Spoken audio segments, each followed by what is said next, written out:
అండి ఇది మా కోనసీమ అనమాట. సంక్రాంతికి ప్రబల తీర్థం అయితే చాలా ఫేమస్ అండి.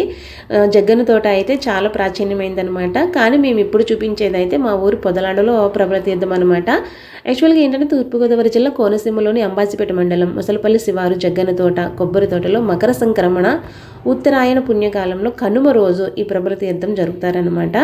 కోనసీమ చుట్టుపక్కల 11 గ్రామాల్లో, అందులో కూడా మాది ఒక గ్రామం అనమాట. 11 గ్రామాల ప్రభలు ఈ తీర్థంలో పార్టిసిపేట్ చేస్తాయండి. ఈ తోటని జగ్గన్న తోట అని పిలుస్తారనమాట. జగ్గన్న అనే పేరు గల వ్యక్తి ఎక్కువ మొత్తంలో విరాళాలు ఇవ్వటం వల్ల ఆయన పేరు మీదుగా జగ్గన్న తోట అని పిలుస్తారని ఏదో చెప్పారనమాట. ఇక్కడ ఏంటంటే గుడి కానీ గోపురం కానీ ఏమీ ఉండదనమాట. సుమారుగా 400 సంవత్సరాల క్రితం 17వ శతాబ్దంలో కనుమ రోజునే ఏకాదశ రుద్రులు ఏకాదశ రుద్రులు లోక కళ్యాణార్థం జగ్గన్న తోటలో సమావేశమై లోక పరిస్థితుల గురించి చర్చించారని, అప్పటి నుంచి కనుమ రోజున జగ్గన్న తోటలో ప్రబల తీర్థం జరుగుతుందని చెప్తూ ఉంటారండి. ఈ ప్రభలను తీసుకొచ్చేటప్పుడు కూడా అందరూ వచ్చే దారిలో తీసుకురారనమాట. ఇది వరి చేలలోంచి తీసుకొస్తారనమాట. కౌశిక నది దాటుకుంటూ తీసుకొస్తారు. అది ఒక్కసారి హరహర శరభ శరభ అని ఎత్తిన తర్వాత మళ్ళీ ప్రభని దించరనమాట. అట్లానే ఎత్తుకుని తీసుకొచ్చిన తర్వాత పూజలన్నీ అయిపోయిన తర్వాత తిరిగి మళ్ళీ ఏ స్థానం నుంచి తీసుకొచ్చారో అదే స్థానంలో పెట్టేస్తారనమాట. అట్లా తీసుకురావటం వల్ల వాళ్ళు వరిచేలు పంటలు బాగా పండుతాయని ఒక విశ్వాసం అనమాట.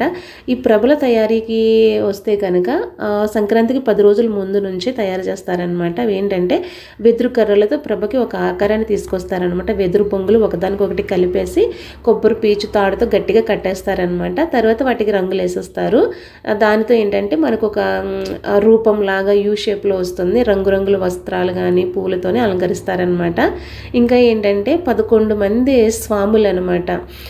ఏంటంటే శ్రీ వాగ్యేశ్వర స్వామి, మేనకేశ్వర స్వామి, ఆనందరామేశ్వర స్వామి, విశ్వేశ్వర స్వామి, చెన్నమల్లేశ్వర స్వామి, రాఘవేశ్వర స్వామి, భోగేశ్వర స్వామి, మల్లికేశ్వర స్వామి, వీరేశ్వర స్వామి, చెన్నమల్లేశ్వర స్వామి, శ్రీ అభినవ యజ్ఞేశ్వర స్వామి అని ఇలా 11 మంది ఉంటారనమాట. అంటే ఒక్కొక్క ఊరు నుంచి ఒక్కొక్క స్వామివారిని తీసుకొచ్చి ప్రభల మీద అలా అలంకరిస్తారనమాట. అక్కడైతే స్వామివారి రూపం, అమ్మవారి రూపం బాగా కనిపిస్తుంది కదా.